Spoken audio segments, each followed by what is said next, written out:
What's up guys, in today's video I'm going to be breaking down how to set up a centralized exchange, how to trade your cash for crypto, and how to send that crypto to a wallet, whether this is a hot wallet or a cold wallet. If you don't understand, we're going to talk about this in the video. Let's get straight into it. So most of you guys have probably heard of Coinbase. This is the centralized exchange that most people do use. If you don't understand what a centralized exchange is, this is basically where you can buy crypto. The biggest ones known are Kraken, Crypto.com, Gemini, and Coinbase, Binance. Those are all of the big ones. So basically what you do is you go, you log in, you put in your information, and you're gonna have to do a process called KYC. This stands for Know Your Customer. You're gonna have to put in some type of government verification, whether this is your driver's license, passport, and you're basically just gonna have to prove who you say you are. And once your account gets approved, you can connect your bank account to the centralized exchange, and you can wire transfer money over, or you can just deposit money through debit. You cannot buy through credit. They do not want people buying crypto with credit. There's probably workarounds, but we're not going to talk about this in the video. So now that you've deposited money from your bank account into the centralized exchange, you're just going to swap USDC into the cryptocurrency of your choice. So for the sake of this video, we're just going to choose Ethereum. So if you deposit $1,000, you can buy 0.33 Ethereum.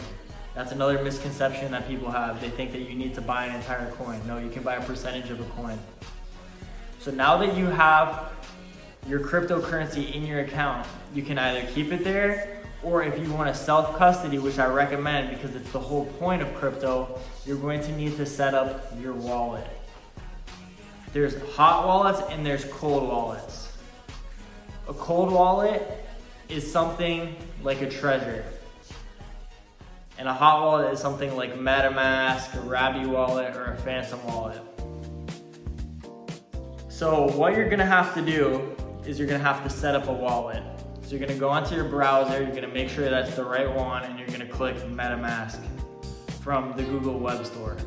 You're gonna download that one, and then you're gonna have to generate a wallet. So you're gonna click New Wallet, and you're gonna have to put in a password for that wallet.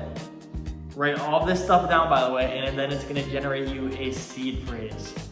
So a seed phrase is like the passcode to your wallet. It's gonna be random words. It's gonna be either 12 or 24 words, you can choose. And it's gonna be random words like leaf, chair, sat, bathroom, toilet.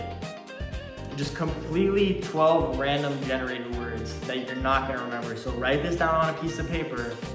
And what you need to do is you don't write this on your phone because you can get hacked. Write 3 different pieces of paper in pen and keep this hidden in different places so that you do not lose your money. Or eventually, if you have a lot of money, you need to go get a piece of metal, like a metal plate, and carve your seed phrase. That's a little far for the sake of this video because most of you are probably noobs and you don't even know what a wallet is. You have your seed phrase. Each wallet is gonna have something called a contract address. This is gonna be your address for your wallet. You can think of this as something like the address to your house. How are you gonna find somebody's house? It's like, how is somebody gonna find your wallet when you're sending it?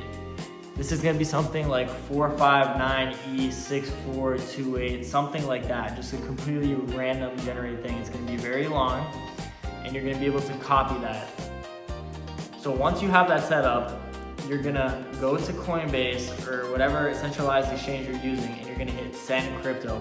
You always do a test transaction. So if you bought $1,000, just do a test transaction with $5.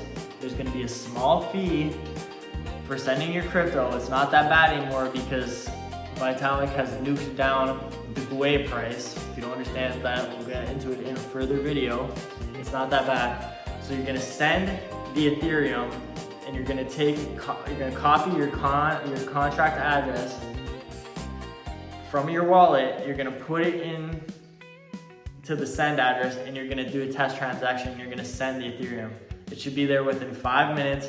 You'll see it and you should see $10 of ETH in your wallet. Once that's done, you can just go ahead and send all ETH. And that's basically how you self-custody your crypto now. Nobody can steal your crypto from you unless you connect to the wrong protocol or something like that. And that's why you have a a cold wallet. So a cold wallet is something like a Trezor. So you're gonna get a Trezor.